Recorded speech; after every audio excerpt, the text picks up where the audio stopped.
I want to be the very best at science communication. Me too.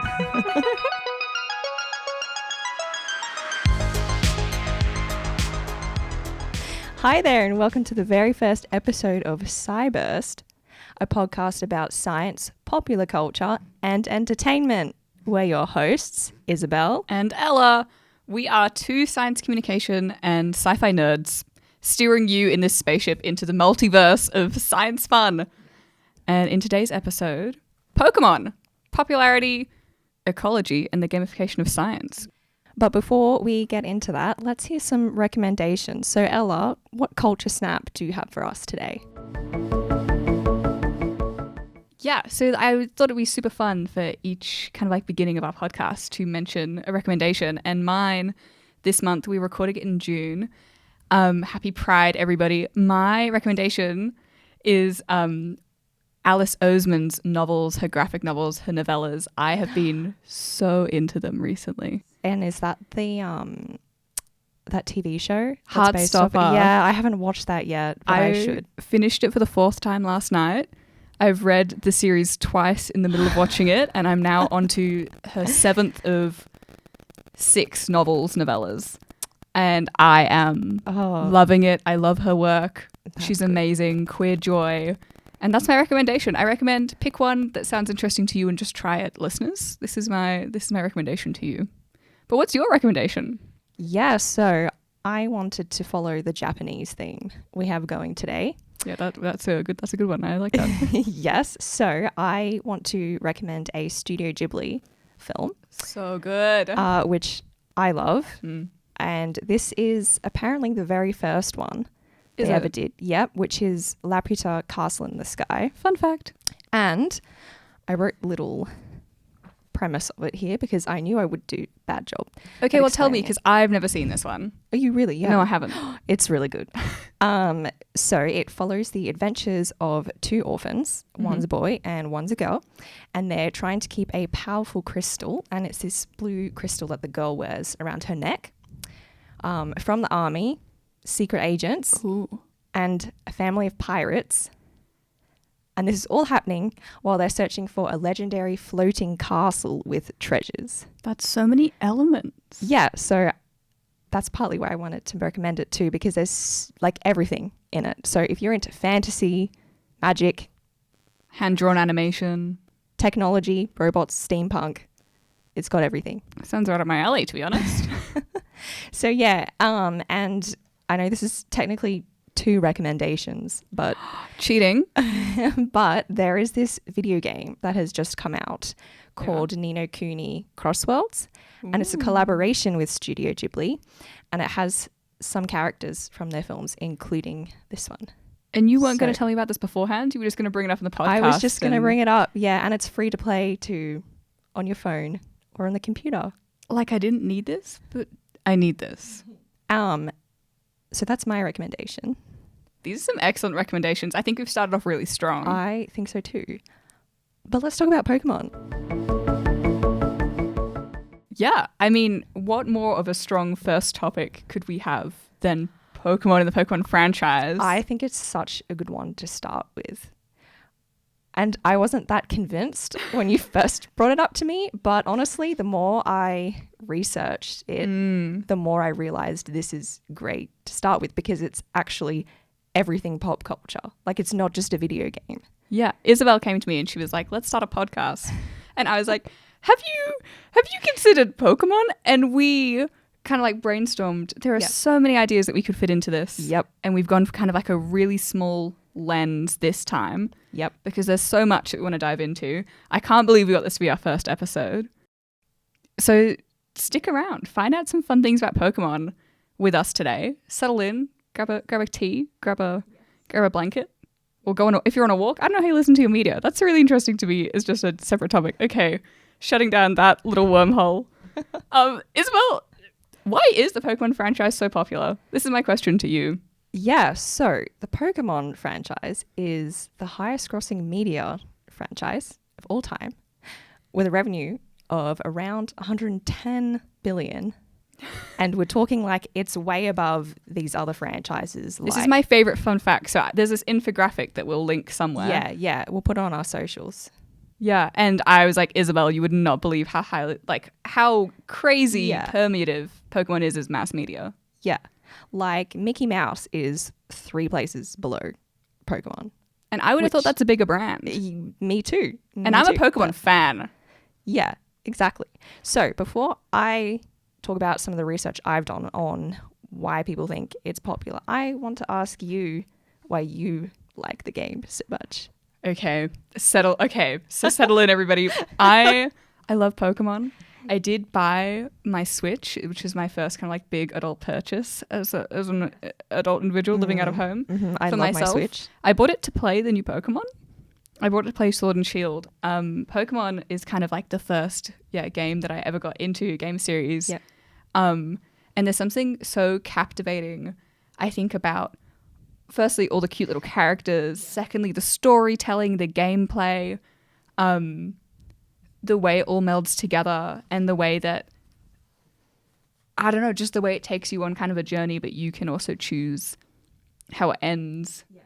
And who's in your team, and it's so appealing to so many ages, which is really hard to do for branding, I think.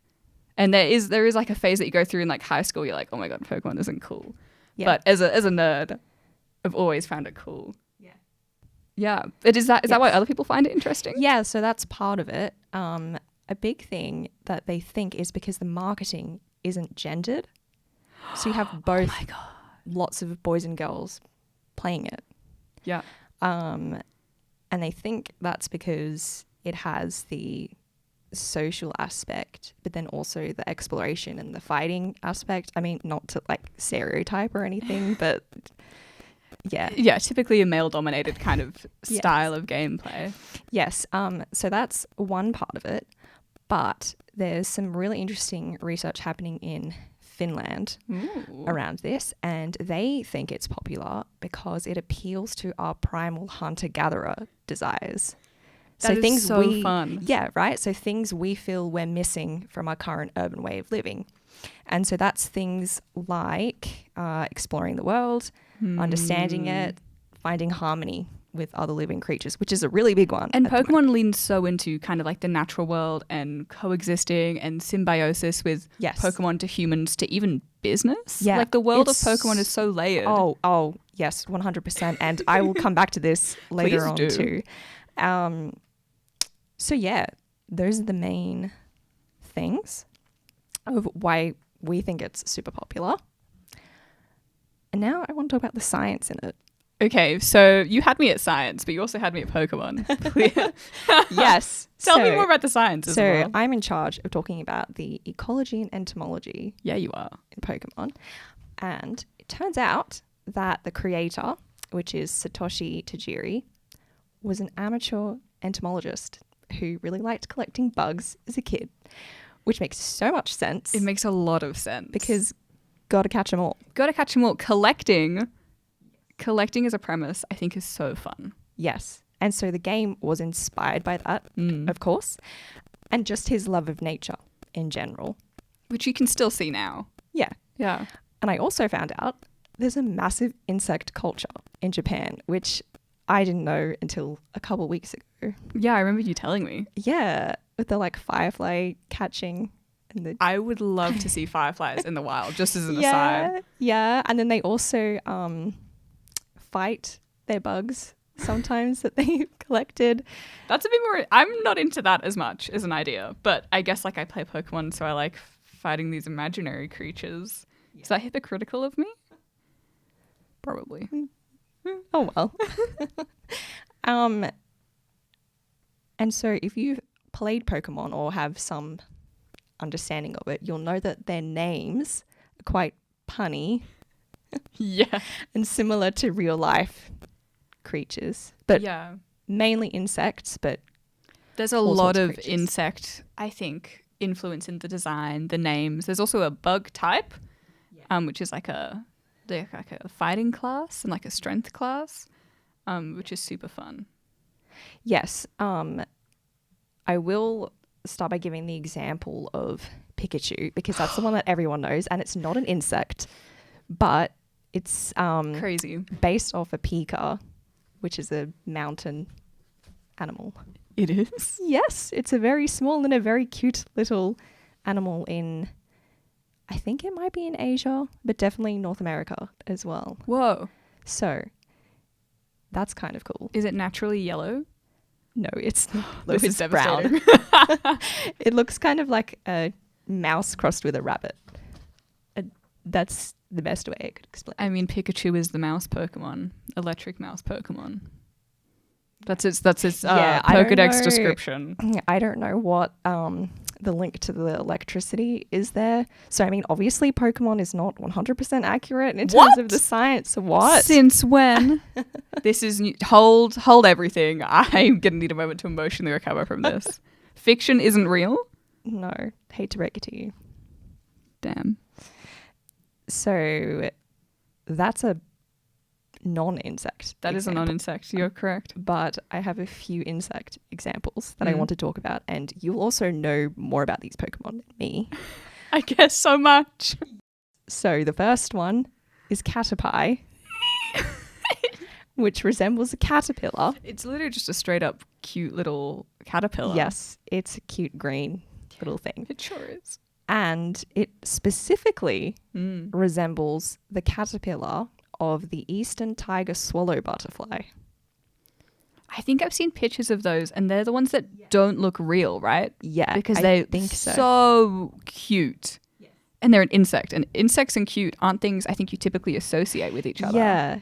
Yeah, that's kind of what makes this interesting too, is that they've, I want to say kawaii-fied, but I just made that word up. They've made insects kawaii.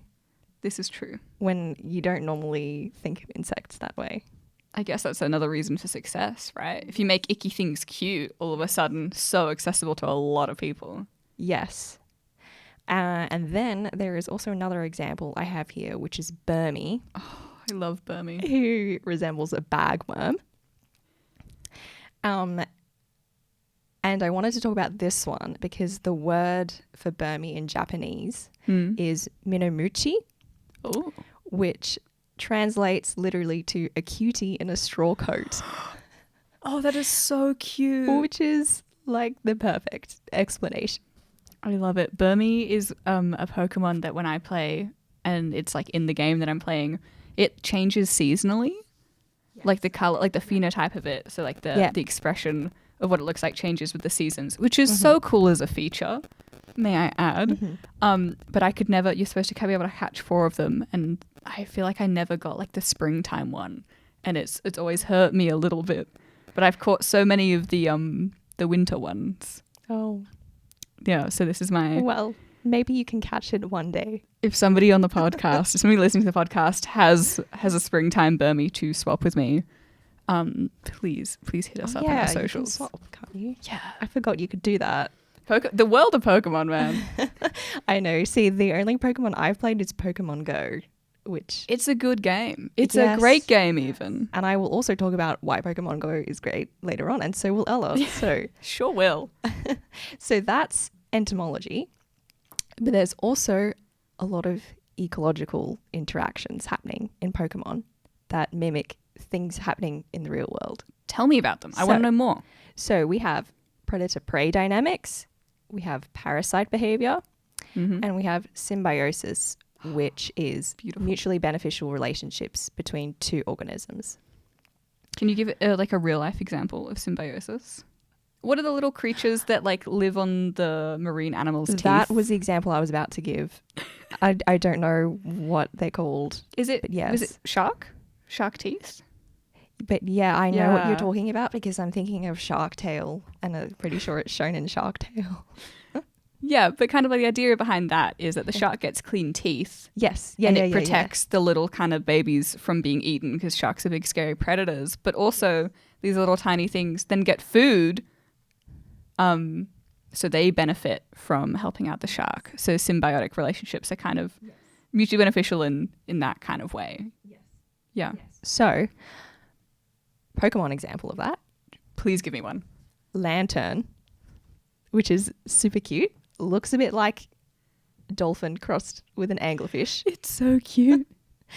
And it produces light like the little dangly thing that anglers have over its head. Anglerfish.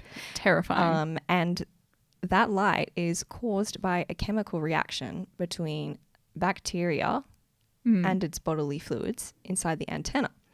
And the reason this is symbiosis is because it gives lantern the bioluminescence to attract things. And the bacteria benefit by obtaining nutrients from lantern. Okay, so this exists within the world of Pokemon. Like somebody in the world of Pokemon was like, let me give you this law as to why this exists. They could just have a glowy bit and that'd be fine. No, but somebody's actually done detail. that. Yeah, somebody has actually put in the effort to create this. And time again, that's kind of what it makes it so intriguing, is the world is built on canonically. Like this isn't like some fan theory. This is real. Yes. Crazy. Yeah. Embedded with science. I know. It's just amazing. like us. This is why we love Pokemon so much. Predator-prey dynamics. There's another Pokemon called Toxapex, which is a little blue sea urchin. I actually have no memory of that Pokemon whatsoever. It's a bit scary looking. Maybe that's why I'm here for the cute ones and kind of the cute ones only. Sorry, Toxapex. Yeah, actually, it's surprising that they have a scary one like this. There are a few less cute ones because some people like kind of like the big guys to be scary and rawr. True. So this Toxapex feeds on the Pokemon Corsola. No! Which is the coral one. That's one of my favorites. I love her. It's very cute. No. And Toxapex is apparently reported to leave a trail of Corsola bits scattered in its wake. And I'm not sure if that means evidence of it eating Corsola or if it means to like attract Corsola, to think there's other Corsola. I'm not sure. Both are bad. One is worse. But okay, this is the other thing. We've just spoken about how cute Pokemon is. Pokemon is also sometimes really dark. A bit savage. Like Cubone, cute little Pokemon, it like literally canonically has like a helmet that is like its mum's skull that it wears. And it's just like a little baby. Sorry, what? Like I understand detail for like fun science things. And then sometimes it's like detail, but it will break your heart. Why would you include that? Yeah, I don't know. Suspicious. And the last one is parasite behavior. And I want to talk about Paris. Little crab. Which is a crab Pokemon. Sneep, sneep, sneep. And it has parasitic mushrooms growing on its back, which actually control its brain to go and do things. And this is actually a thing that happens in real life too. No way. Yeah. What? Yes, there are some fungi that live on animals that are known to control insect brains. Well, that doesn't sound like a very fun time for the insects, but the mushrooms and the fungi must be having the time of their life. Oh, yeah. I just imagine kind of like a Ratatouille situation where they're like pulling they're like pulling on the insect's head and it's like this way. That's actually a really good analogy. Yes. I don't know how I did that, but I will take the credit. Thank you. So that's ecology. Damn, okay, just drop it there.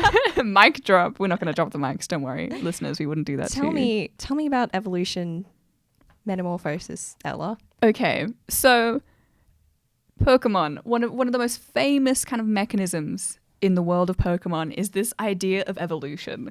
Yes. And Isabel and I, we did a little project on Pokemon way back 2-3 years ago. Loved that project. It was chaotic as heck, but that's kind of symptomatic of our relationship. Us. Yeah. So evolution in Pokemon, obviously, if you know anything about it, it's so completely wrong within the Pokemon universe. Yes. The idea, kind of like one of the main game functions is you start off with a starter Pokemon and then it will evolve 2 times in its life. Is kind of the basics. And the evolution makes it bigger, gives it kind of like more strength. It makes it look different. Some of them are kind of characterized in like a child to teenage to adult. Yeah. Kind of growth period. Evolution, my guys, does not work like that. Evolution is not. No, it's not. It's not on a singular level. which kind of irks me a little bit, but also I'm like, oh my god, Pokemon, I love you. Please have all my money and let me play you forever. Which is its own thing. Yes. But yeah, I wanted to talk about what this idea of evolution means kind of for us in like our society, and this idea of information hazards. Yeah. Which is a topic we touch on in science communication a fair amount, like a little bit. And that's kind of the idea that giving someone information, whether it's true or false, and how that can be harmful. So the way they show evolution in Pokemon is not accurate at all. Okay, here's the thing. They've just used the wrong word. They've used the wrong word is what it is.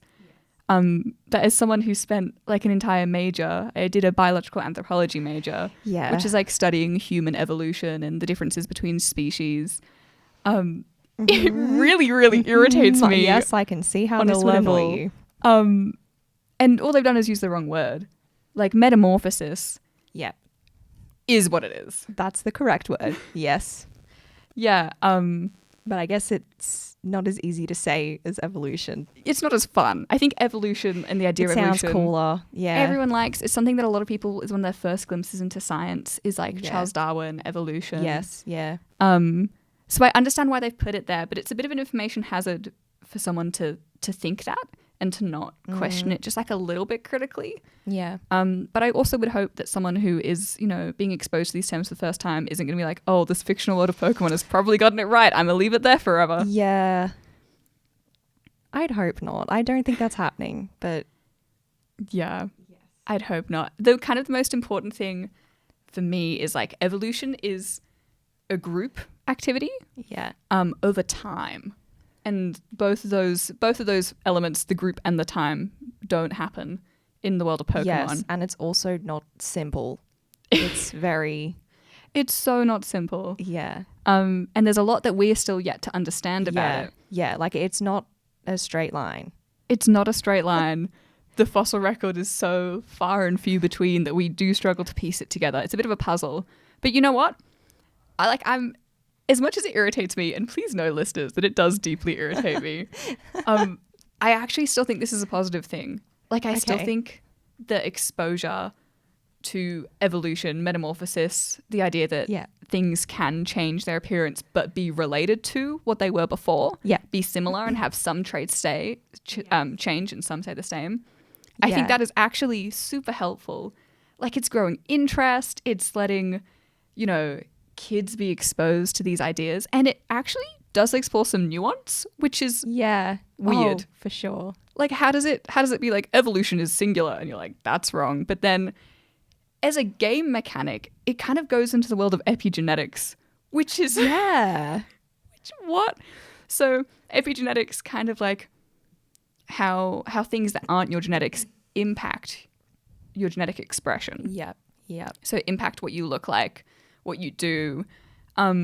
This is a game mechanic in Pokemon. So that's insane. Players of the game will know that if you, give a certain Pokemon a certain item, or if you trade it to another Pokemon trainer, because Pokemon is a little bit of a social game to play separately. Very good for introverts and extroverts alike. But if you expose your Pokemon to certain environments or items, they will evolve. So they will undergo what is actually a metamorphosis. But that is so true, and it actually is quite nuanced. Yeah, I find that incredible, like all these things that they've incorporated. Yeah, it's kind of showing kind of like a genetic predisposition, which humans have. We have those. Yeah. Like freckles, predisposed to freckles in the sun, we get freckles. Yep. In the not sun, we don't get freckles. That's an environmental change that isn't purely genetic. Yeah. Yeah, so many fun things like that. And a kids game shows it. I know. That is like the most incredible thing is it's a kids game and it's showing all of these things. Yeah. Somehow. And okay, so like you're like, oh, that's pretty well known, but like you'd have to be a player to kind of know that, right? Yeah. That, you give this Pokemon a shiny rock and it turns into that Pokemon. Yes. It evolves. But what's the thing that almost everyone who hasn't played Pokemon still knows about Pokemon? Because, by the way, it has permeated through media. Like, everyone knows about Pokemon. Yeah. And probably players know a lot more about Pokemon than they think they know, or non-players. Yeah, yeah. Because it's so prolific. Yeah, I mean, hello, highest grossing media franchise Ever. At the moment. This is a challenge to any media that would like to come for its crown. I'd like to see you try. But no, what I wanted to lead this into is talking about shiny Pokemon. Okay. Have you heard about shiny Pokemon? What are shiny Pokemon? Shiny Pokemon are Pokemon that like players will try to find, and you can get this in Pokemon Go as well, where they look different to the normal versions of the Pokemon you would find. Yeah. So they would look maybe a different color or have like a slightly muted color or a slightly more bright palette. And people go off trying to find these shiny Pokemon. Like there are live streams people going shiny hunting. I don't know if you ever played that. Oh, okay. Now that you're saying it with in those that two kind of words, tone. Shiny together, hunting, you've heard, yeah. Yes, I know what you're talking about now. Did you ever play that Magikarp Splash game that came out the similar time to Pokemon Go? No. It was one where you just like made this Magikarp jump, but you could get different variations of Magikarp, and the special Magikarp is gold instead of orange. I see. And the special evolution of Magikarp that is Gyarados instead of being blue when it's shiny is red. Uh-huh. And this is like a massive game mechanic that people put their lives into that I don't really understand because I'm a very casual player as much as I love the franchise. They like put their heart and soul into trying to find these shinies. And essentially what this is this Pokemon showing mutation? Yeah. Which I love so much. And it's also, people are really obsessed with and know the mechanics and the mathematics behind it. So shinies as a concept in the game are rare, but not rare enough that it doesn't occur. Like when you see one, it's a special moment, but you probably will see one if you play the game for enough hours. Yeah. But pretty much every single Pokemon, I think, has a shiny version of it that people go wild for. And it could be like, even if you have like lucky egg and you've like got all the hacks to try and make it easy for you, I still think it's like a 1 in 400 chance of getting them. And people will just play the game till they get them. Yeah, well, that makes sense why it's also so popular, because people are playing it over and over again to catch their shinies. Yeah, but it's actually a really great introduction to kind of understanding genetic mutation and phenotypes and like the expression of these genetics, which just really gets me going. And I think a lot of people will probably be exposed to it similar to how you were kind of had your major exposure to Pokemon through Pokemon Go. Yes. Because this is a mechanic that they have in pretty much all of their games, I think, and especially Pokemon Go. Yeah, yeah. Like, I have friends who play it who are like, oh, you don't have a level 100 shiny? That's why you see people... I remember when it first came out and people went nuts for it and were like wandering around the parks everywhere. And has there ever been a summer more full of bliss than when when Pokemon Go was released? Everyone... there was just people everywhere. The vibe was so good. It was so harmonious. People like cared, and it was good for you. Like, let's talk about Pokemon Go for a second, because Pokemon Go 100%. Has been shown scientifically. There are papers, we've had to read through some of them, that it has social and health benefits, like, and not insignificant ones. Yeah. It's crazy. It's so crazy. So Pokemon Go, just for people who maybe you haven't heard of it, hi, welcome to the world. Nice that you've come out of your rock, from underneath your rock. Pokemon Go is a mobile app that you can have on your phone.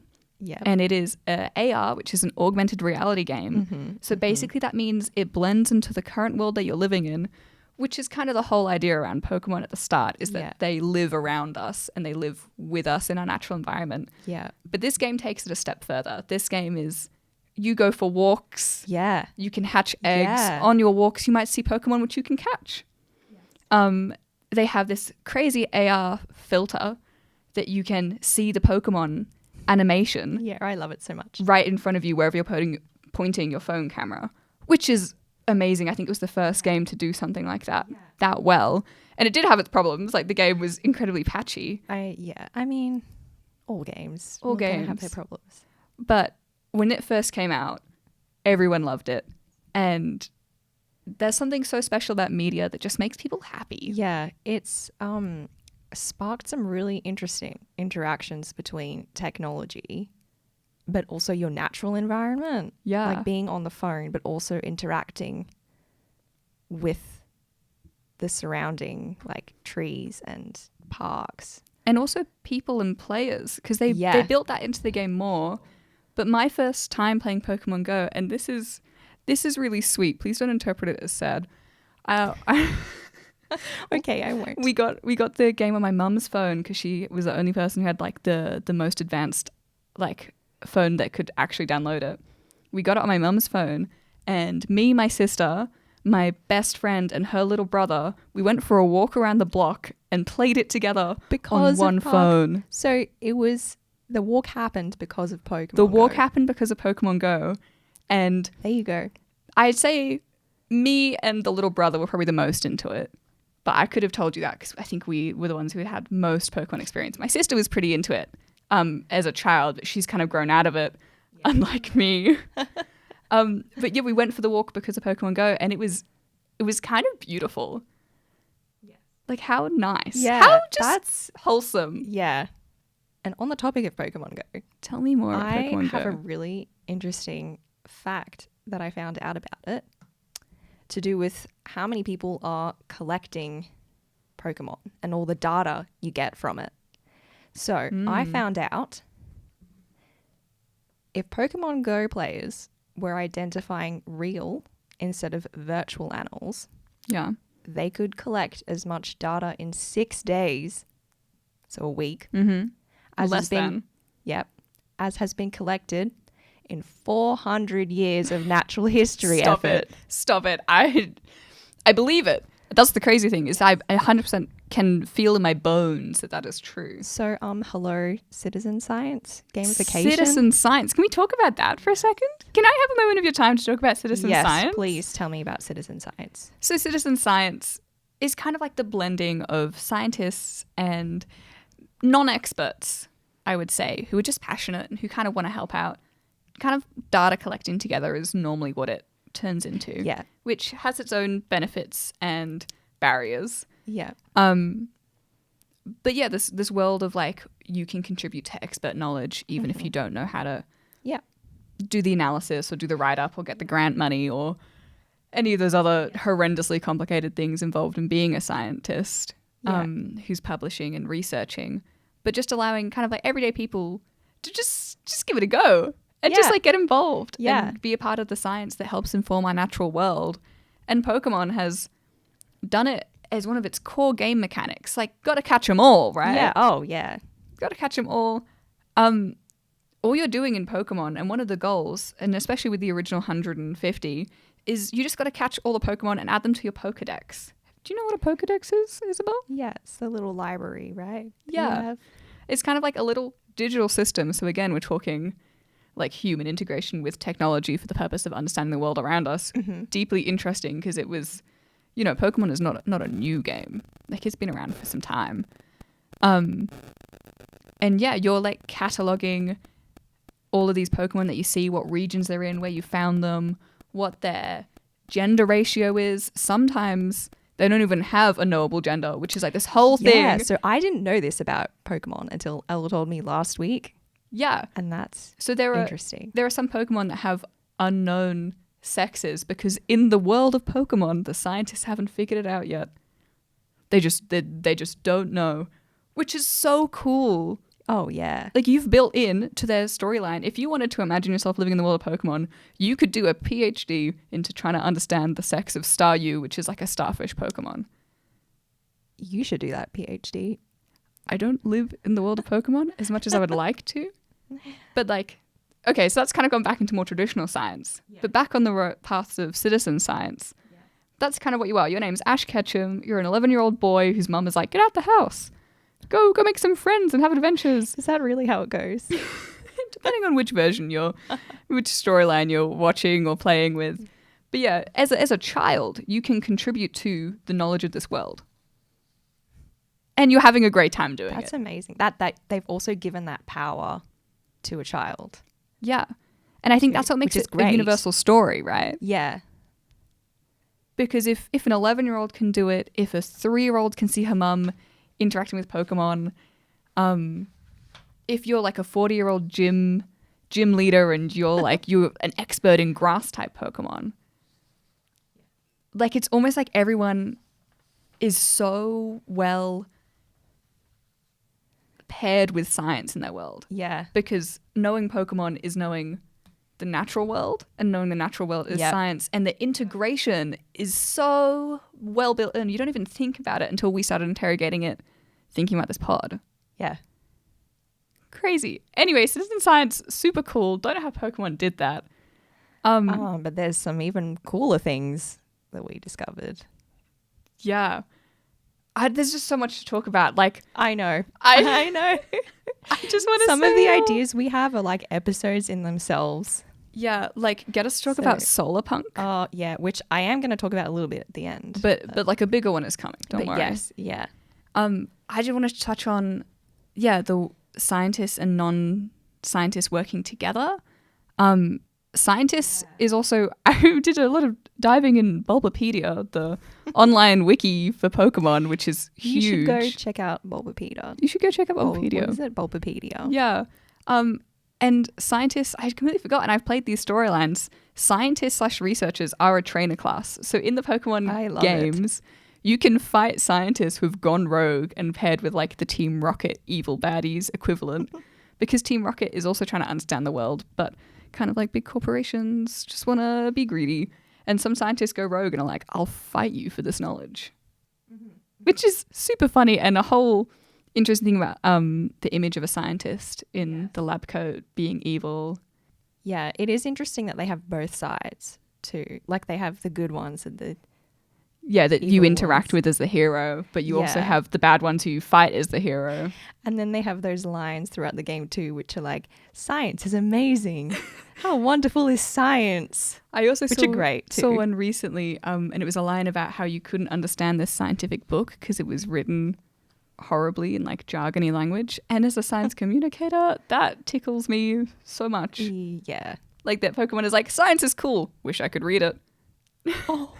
Wait. Oh. Yeah. Wait, I'll pull up the pics. It's fun. I also wanted to touch briefly on, we've spoken kind of like about the importance of the natural world and its ties into biology.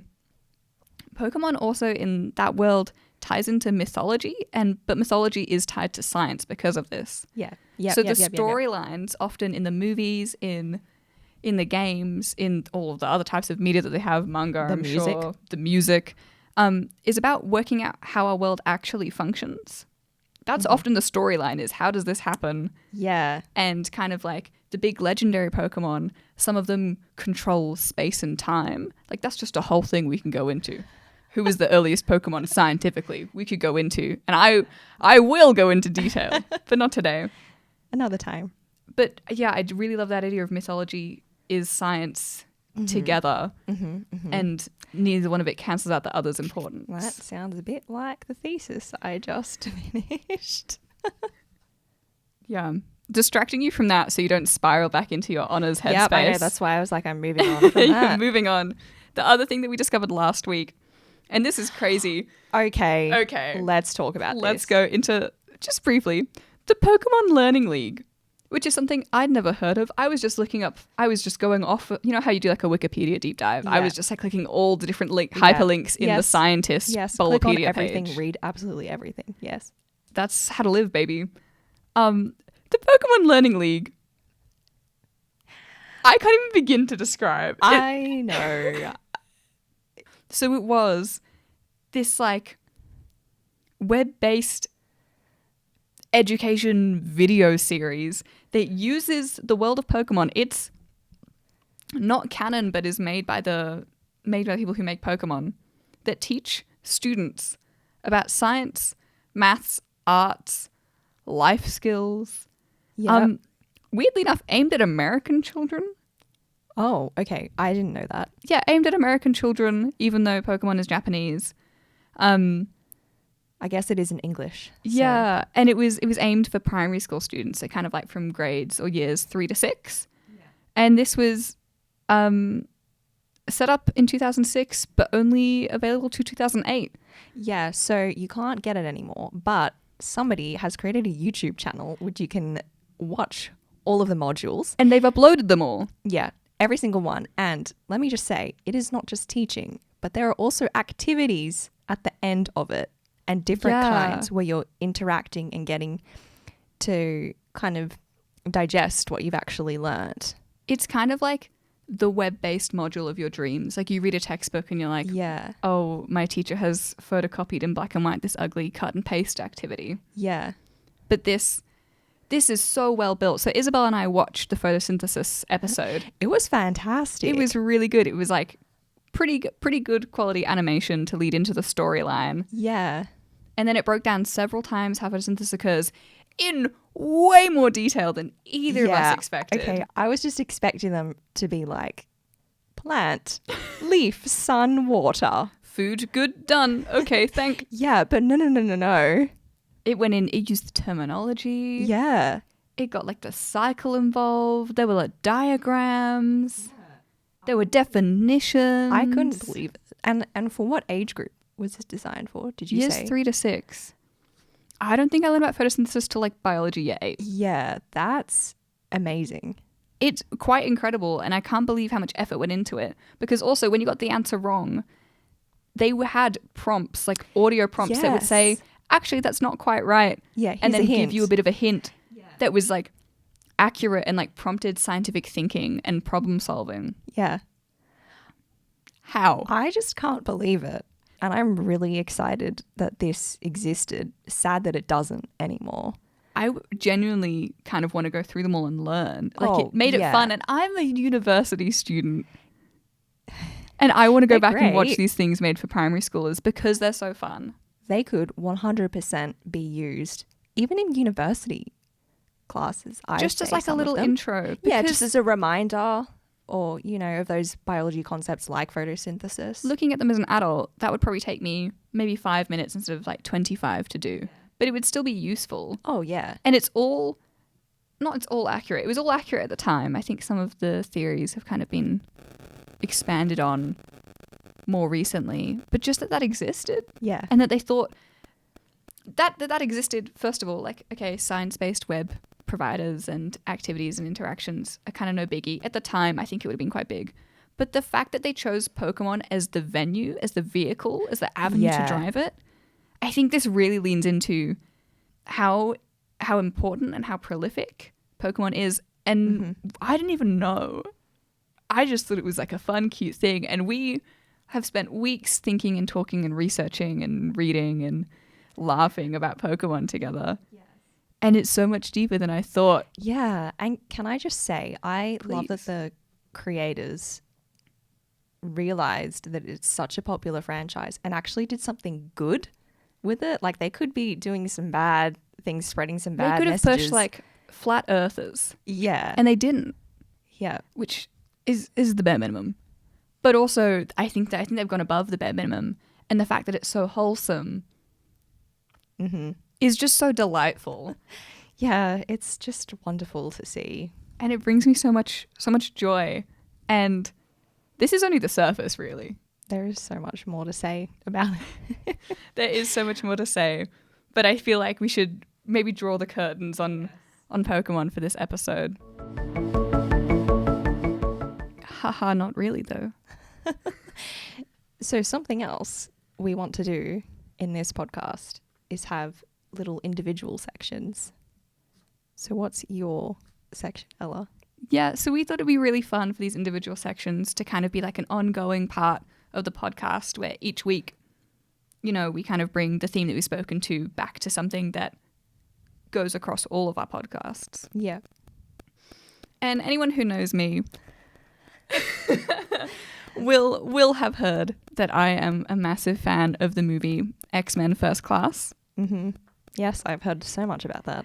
I speak about it a lot. It is genuinely one of my favorite movies. I normally watch it more than 3 times a year, which is a lot for me. I'm not really a movie person, but I am a this movie person. Mm-hmm.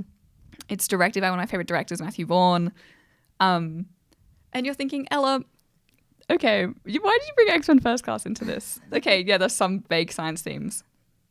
What are you going to do with this across every episode?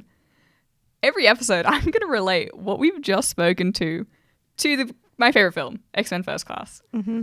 So relating Pokemon to X-Men First Class.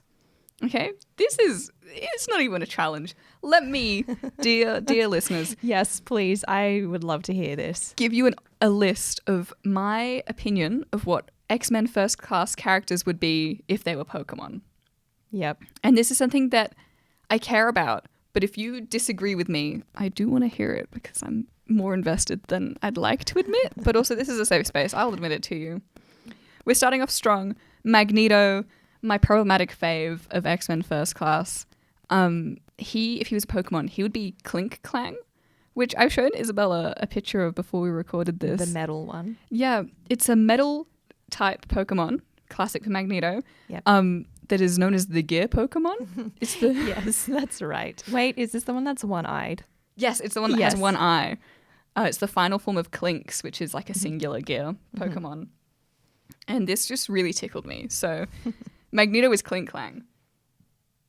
And if he's Clink Clang, Ella, I hear you asking me, who is Professor X?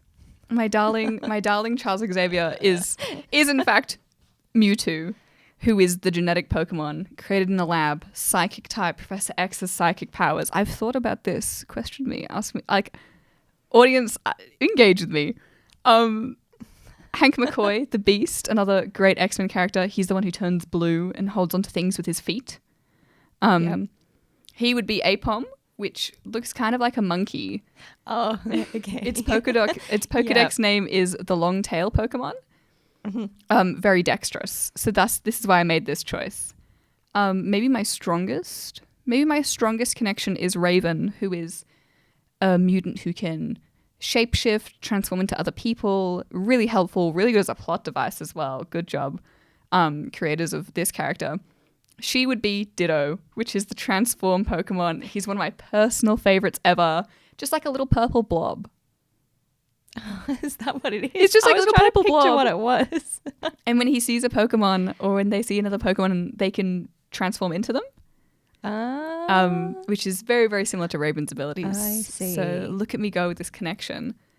I went further. I did kind of like the other characters too. So Angel, who is the character in X-Men who has the beautiful fairy wings. Yeah. That's the one that sticks with me for some reason. I don't know if it's because of the wings, but yeah. So she would be, I was thinking, a psychic and fairy type. So I've given her Ralts, which is the feeling Pokemon. It's really cute. Got like a little white bob on its head. Super fun. Going back to our kind of earlier talks about evolution, my man Darwin, my boy Darwin, I'm sorry, you being killed was the... Spoilers. Whoops. You being killed was the number one bad thing about this film. And I don't criticize it a lot, but they shouldn't have done that to you, because you can literally... Darwin's character in the comics is that his body will adapt to any change. And if he's in a situation that will kill him, his body will teleport him somewhere else. And that's why it's called Darwin? That's why it's called Darwin. Charles Darwin. Yeah. So, in my head, canonically, he's alive. This is not true, but in my head, he's alive because his body would... Well, he's in the comics, right? He's in the comics. In the movie, they killed him. Matthew Vaughn, come fight me. He would be Eevee, who is the little brown... I love Eevee. Evolution Pokemon. Kind of like the second most popular Pokemon other than Pikachu. Yeah. I'd say Eevee's up there. And Eevee has adaptability as an ability for the Pokemon, and I think it fits super well with Darwin. Another really good pair is Banshee, who is the character that can like fly, use supersonic radio. Let's not worry about that too much. I'm sure it's scientifically accurate.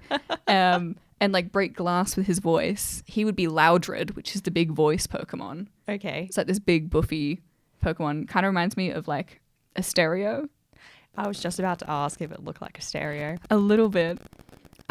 Moira, who is one of the human characters, the only human character I have on this list, so she's not a mutant in the world of X-Men First Class. I've given her the character Barry. Which one's Barry? Barry is a human in the world of Pokemon. And Barry is the companion that you play alongside as the hero in Pokemon Pearl and Diamond. So this is my shout out to Moira McTaggart for being a good human, but sorry, you're not a mutant, so I haven't given you a Pokemon.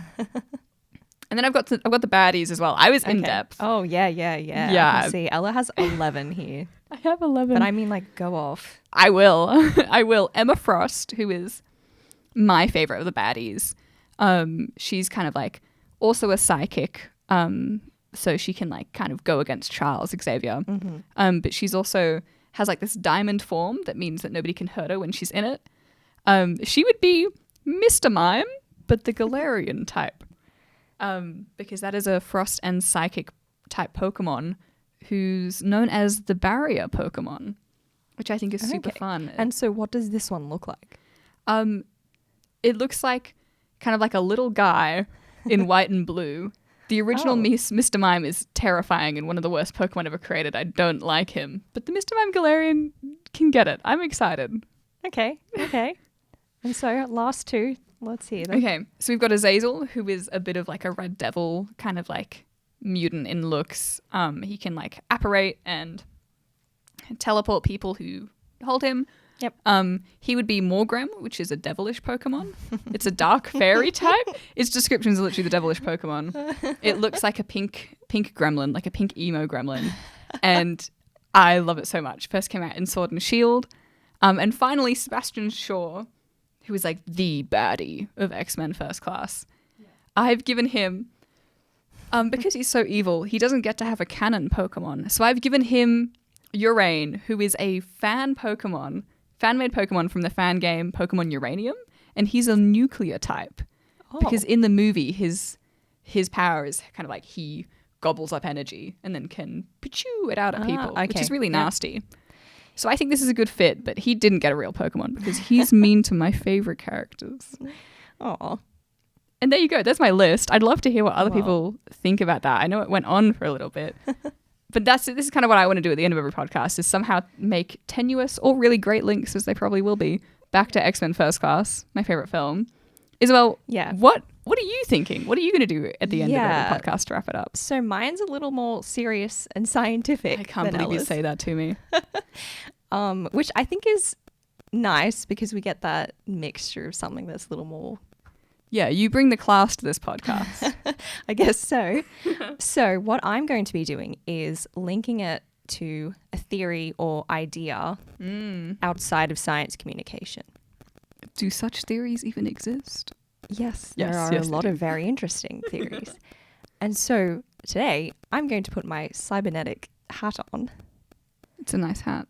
And to bring everything together that we've talked about, I want everybody to think about how the Pokemon world is promoting this harmony between technology, human cultures, and the environment. And not just within the Pokemon world, but also outside of the Pokemon world with platforms like Pokemon Go, where you're getting that same interaction through the augmented reality. And like Ella said, going for walks with friends to... Purely to play Pokemon Go. Yeah, to play Pokemon Go. And this is also linked to a genre called Solarpunk. Tell me more about sweet Solarpunk.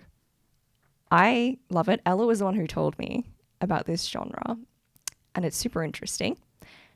And so what it does is envision how the future might look if humanity succeeded in solving big contemporary challenges, so like climate change. And it really emphasizes themes like sustainability, renewable energy, harmonic living.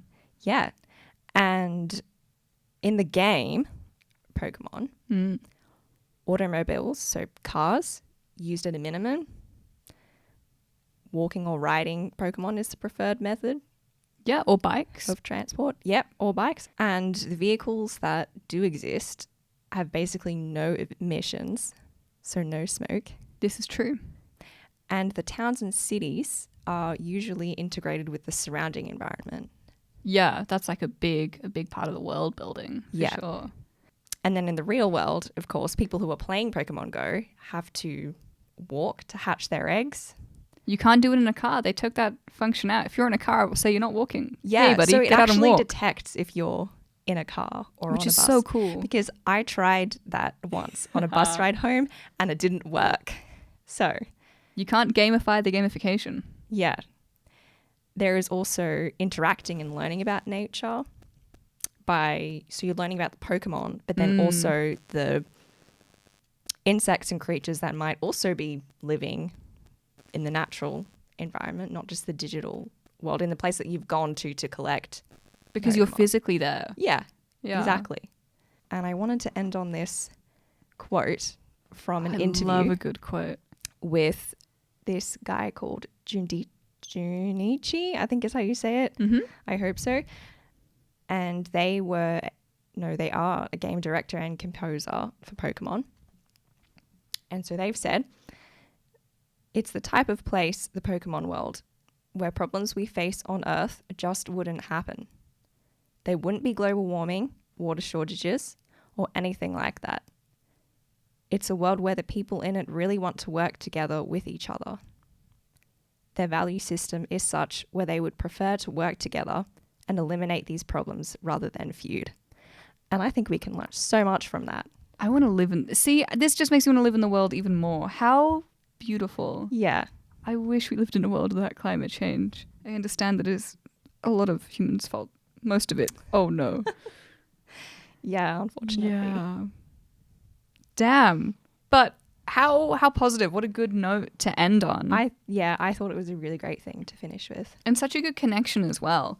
And I'd love while you've been listening to this, if like any other connections you can see between science and Pokemon or other similar game franchises, let us know, because I love these ideas so much and I would just want to learn more. I'm super keen to hear what other people think, because for sure, like, we haven't covered everything here. How could we?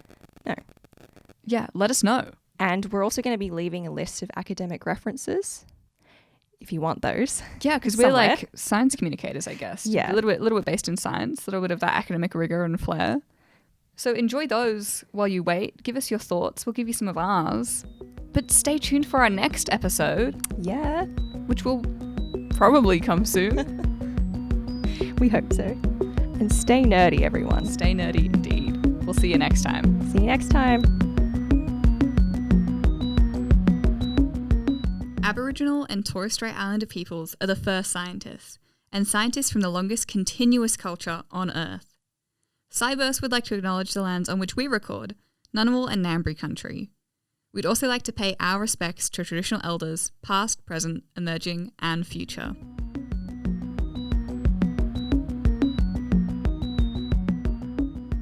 Thank you to ANU CPAS for their support and access to their podcast studio.